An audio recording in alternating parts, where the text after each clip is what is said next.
안녕하세요. 임과 함께 진쌤입니다. 네, 안녕하세요. 임과 함께 상담을 맡은 임득균 노무사입니다. 예, 오늘 주제는 뭔가요? 네, 오늘은 갑질, 성희롱을 당한 경우 어떻게 대응해야 될지 법적인 내용을 좀 말씀드리겠습니다. 예전에 회사를 다니면서 갑질을 당한 경우 그냥 혼자 끙끙 앓으시는 분이 많았어요. 네. 근데 요즘에는 직장 갑질 119라든지 아니면 저희 같은 강북구 노동자 종합지원센터 그리고 서울시에서 예산을 받아서 운영되는 위드유 센터 그리고 여성 노동 권익센터 뭐 이런 데가 있거든요. 예. 여성 노동센터 이런 데 상담을 할 수 있으니까요. 영상을 보시다가 내 사례인 것 같아. 혹은 내가 너무 힘들어라고 한다면 연락을 주시고 같이 대응했으면 좋을 것 같습니다. 예, 알겠습니다.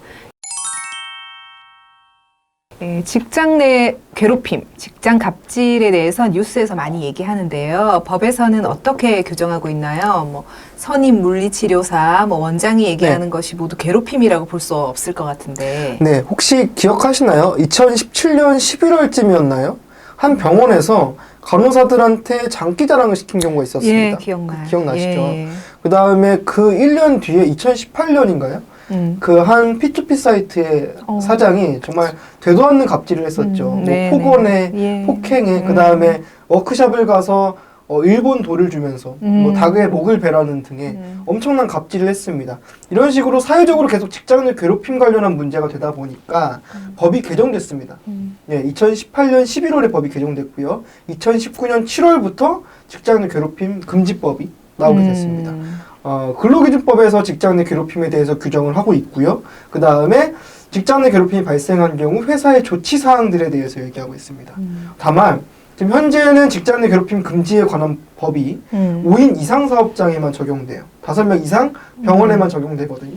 이게 법의 한계이기도 합니다.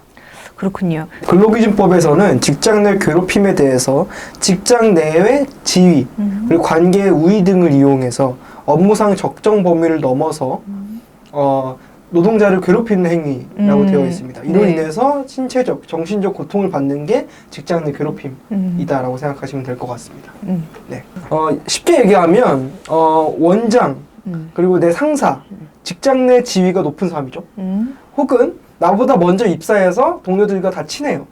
관계적 우위가 있는 사람이죠. 이 사람이 물리치료사 업무와 전혀 관련 없는 혹은 이 범위를 넘어선 갑질을 합니다. 폭설을 하고 폭언을 하거나 아니면 폭행을 하거나 뭐 등등의 경우. 그래서 내가 정신적으로 힘들고 신체적으로 너무 힘들어. 요게 직장 내 괴롭힘입니다. 그렇군요. 그럼 직장 내 괴롭힘에 대한 좀 구체적인 예시를 알고 싶은데 좀 예. 네, 고용노동부에서 직장 내 괴롭힘 판단 및 대응 및 예방 매뉴얼을 만들었습니다. 이 매뉴얼을 보면요, 예를 들면 정당한 이유 없이 뭐 업무 능력이나 성과를 평가 저하하는 경우가 있어요. 아니면 평가 점수를 적게 주는 경우가 있습니다. 이런 경우 직장 내 괴롭힘이다. 그렇군요. 판단하고 있고요. 뭐 정당한 이유 없이 업무에서 배제합니다. 아니면 허드렛 일만 시키는 경우가 있어요.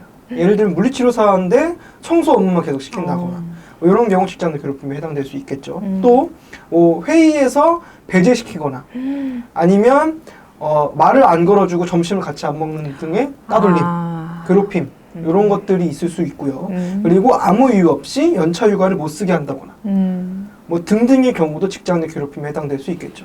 추가적으로 나에게 정신적, 신체적 고통을 준 행위는 다 괴롭힘에 해당될 수는 있어요. 그래서 만약에 너무 힘들다 생각하시면 저희한테 주저하지 마시고 연락을 주셨으면 좋겠습니다. 알겠습니다. 예, 그러면 아까 말씀하셨던 그런 직장 내 괴롭힘이나 갑질이 네. 내가 겪었어요. 그럼 어떻게 대응해야 될까요? 네, 그 근로기준법에서는 일단은 회사, 병원에다 신고하라고 되어 있습니다. 바로 고용노동부로 가는 게 아니라요. 가해자가 있었고 그 다음에 이 부분에서 내가 힘들다. 회사에서 조치 좀 해달라 라고 요구할 수 있는 권리가 있습니다. 네. 회사는 조치를 해야 돼요. 그죠? 다만 조치를 하지 않는 경우 과태료 규정이 없었어요. 그래서 만약 회사가 조치를 안 해요. 그럼 고용노동부에 신고할 수 있겠죠? 그러면 고용노동부에서 감독관 이럽니다. 이런 조치를 하시는 게 어떻겠냐라는 시정 지시를 해요. 그러면 회사는 따를 수도 있지만 안 따를 수도 있습니다. 그치. 네. 그런데 처벌받는 경우는 언제가 있냐면요. 내가 신고를 했어요. 아까 전에 따돌림을 당해서 병원장한테 얘기했습니다. 원장님, 선임 물리치료사들이 이러이러해서 저를 괴롭힙니다. 태움을 합니다. 이렇게 신고를 했는데 병원장이 이렇게 얘기합니다. 그 물리치료사 선임 물리치료사들은 오래 일했고 나한테 중요한 사람들이야. 그냥 너가 나가. 불리한 처분을 하는 경우가 있어요. 이런 경우라면 병원장이 처벌받습니다. 네. 최근에 뉴스 기사 보셨을 거예요. 화장품 강매하고 회사 화장품을 나한테 팔고 노동자들한테 그리고 회식비 쏘라고 강요하고 이런 거에 대해서 회사한테 신고한 거예요. 어떤 노동자가 너무하지 않냐? 이거 직장 내 괴롭힘이다. 근데 회사에서 그럼 너가 나가. 이런 사례가 있었습니다.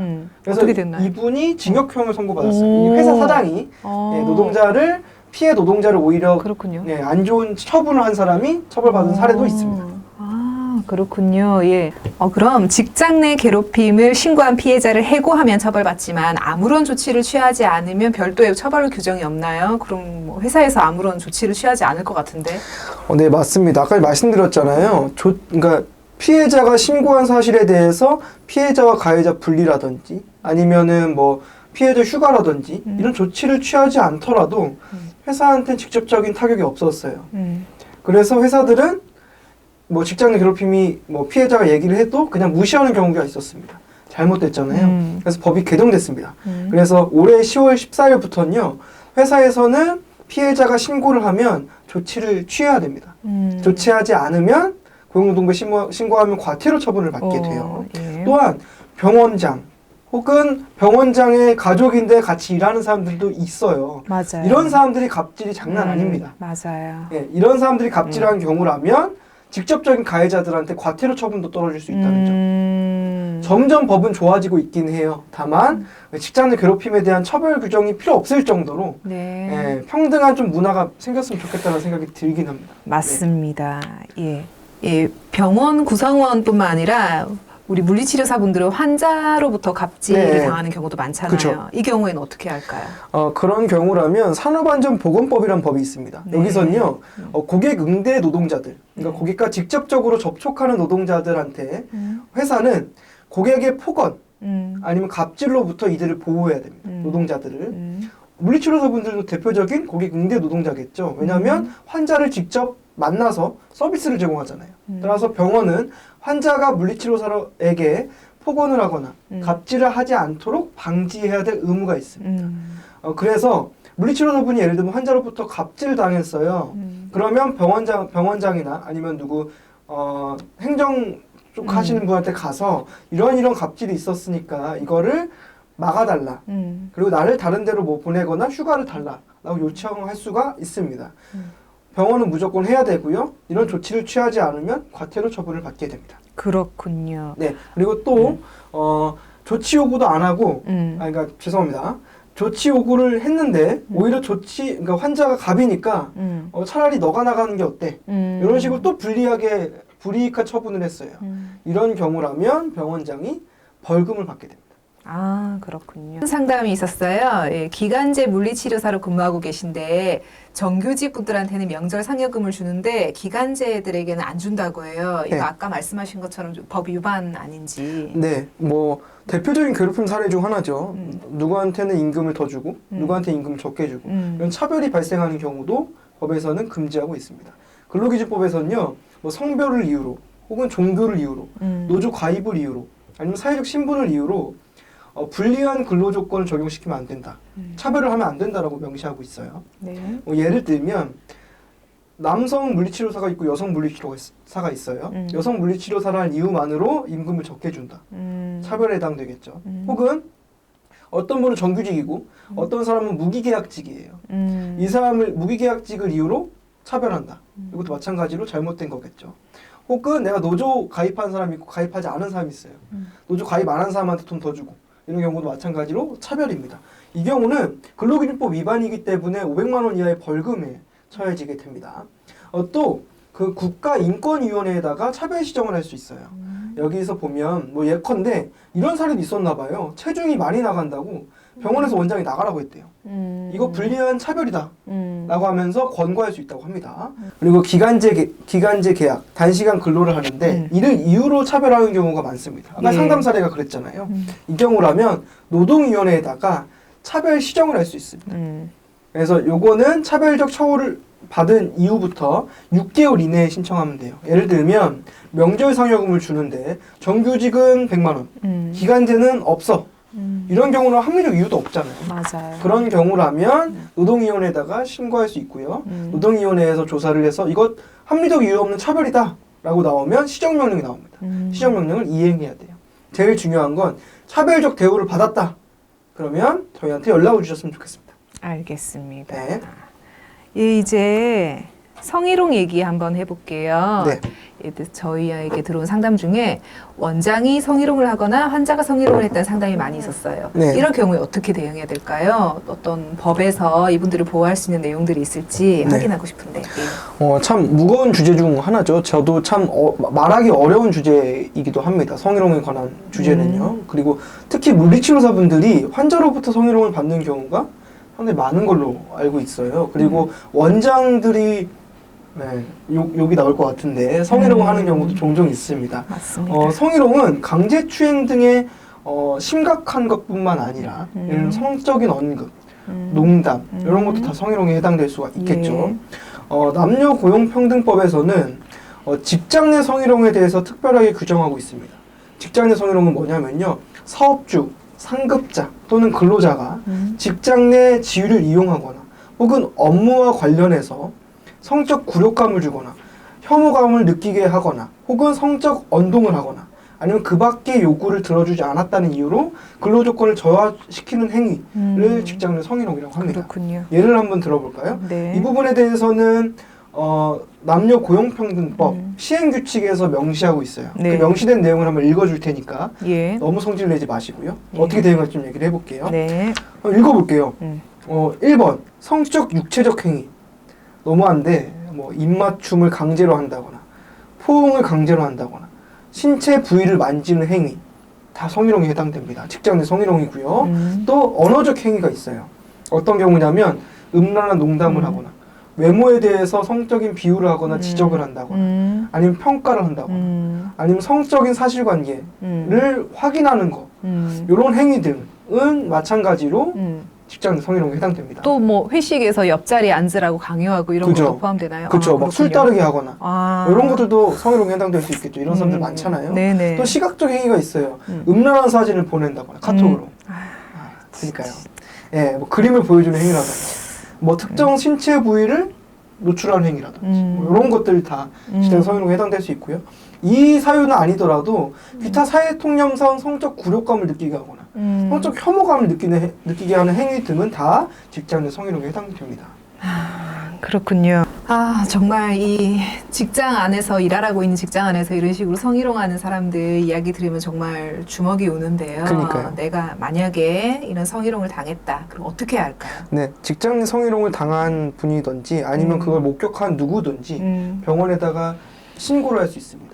병원에서는 조치를 해야겠죠. 가해자를 징계를 주거나 그렇죠. 가해자 피해자를 먼저 분리해서 조사하고 그다음 피해자에 대해서는 힘드니까 유급 휴가를 보내거나 조치를 취해야 됩니다. 맞아요. 조치를 취하지 않으면 과태료가 떨어져요. 그렇네. 그리고 또 항상 문제잖아요. 아까 괴롭힘도 똑같아요. 신고하니까 신고한 사람을 내보내는 경우 많아요. 너무 많아요. 이런 경우 혹은 2차 가해가 이루어져요. 따돌림이 발생하거나 맞아요. 이런 경우라면 병원장은 3년 이하의 징역, 3천만 원 이하의 벌금에 처해지게 됩니다. 병원장이 성희롱했다면 더 심각하겠죠. 그러면 1천만 원 이하의 과태료 처벌을 받게 돼요. 알겠습니다. 아, 네. 기사를 보니까 예, 물리치료사분들 중에 병원 환자들로부터 성희롱 당했다는 분들이 많으세요. 네. 만약 병원 환자나 이용자들로부터 성희롱을 당했다. 이렇게 하면 어떻게 해야 될까요? 마찬가지예요. 저 아까 말씀드렸지만 병원에 조치를 요구하시면 됩니다. 네. 병원에서는 이 사실에서 확인하고 환자에 대한 고소를 도와주거나 아니면 일단은 분리시켜놔야겠죠. 네. 그래서 분리 조치를 해야 됩니다. 조치하지 않으면 과태료를 받게 돼요. 또 아까 전에 똑같아요. 이 신고를 이유로 불리한 처분을 한다. 라고 한다면 500만 원 이하의 과태료 처분을 받게 됩니다. 그렇군요. 네. 그럼 원장이 성희롱을 한다면 좀 더 강하게 처벌을 해야 될 것 같은데 네. 처벌 규정이 좀 약한 것 같아요. 제가 봤을 때. 네. 고용노동부에만 신고를 할 수 있나요? 네, 일단은 원장이 성희롱을 한 경우 혹은 원장이 성희롱에 대한 조치를 취하지 않은 경우 고용노동부에 신고할 수가 있겠죠. 네. 그리고 성희롱 가해자에 대해서는 경찰에 신고하거나 아니면 국가인권위원회에다가 신청할 수가 있을 겁니다. 성폭력 범죄 처벌 등에 관한 법률, 뭐 성폭력 특별법이라고 그쵸, 할까요? 예. 여기서 보면 업무상 위력에 따른 성희롱인 경우에는 3년 이하의 징역, 1,500만 원 이하의 벌금에 처한다라고 되어 있기도 해요. 그래서 가해 행위에 대해서 일단은 병원에도 신고할 수 있고, 그리고 병원은 그걸 조치해야 되고, 가해자에 대해서는 별도로 경찰에 신고할 수 있다고 말씀을 드릴 수 있고요. 다만 말씀하신 것처럼 원장이나 사장 같은 분들은 더 위계 질서가 있잖아요. 맞아요. 이런 사람이 성희롱을 했다면 더 크게 처벌해야 되는 거 아닌가 라는 맞습니다. 생각이 들잖아요. 그래서 이런 의견들이 많다 보니까 법이 개정됐습니다. 그래서 원장이 직접적으로 성희롱을 했거나 혹은 성희롱이 발생했는데 조치를 취하지 않는다거나 아니면 오히려 불리한 처분을 한다거나 등등의 경우가 발생했을 때는 노동청에도 신고할 수 있지만 노동위원회에다가 시정을 요청할 수 있습니다. 그럼 거기서 이렇게 조치를 해라 라고 나오고요. 조치를 따르지가 않으면 1억 원 이하의 과태료 처분하겠다 라고 좀 더 강하게 처벌하겠다 라고 되어 있는 상황이긴 합니다. 그렇군요. 네. 예, 알겠습니다. 예, 이번 시간에는 직장 내 괴롭힘, 성희롱 및 차별에 대해서 이야기를 해봤는데요. 이런 갑질들이 사라져서 우리 물리치료사분들이 편하게 일하실 수 있는 사회가 되었으면 좋겠습니다. 네, 맞습니다. 결국에는 평등하고 행복한 일자리가 되었으면 좋겠다 네. 라고 생각이 들기도 하는데 지금 이 영상을 보고 계신 분들 중에 이런 괴롭힘을 당하시거나 뭐 성희롱을 당하시는 분들이 계실 수 있어요. 네. 그러면 뒤에 나오는 저희 연락처 꼭 캡처해 두시고 상담을 주셨으면 좋겠습니다. 물리치료사협회한테도 연락을 주시고요. 네, 알겠습니다. 그럼 다음 주제는 무엇인가요? 다음 주제는 거의 마지막 편이죠. 네. 이제 산재에 대해서 좀 얘기를 해보려고 해요.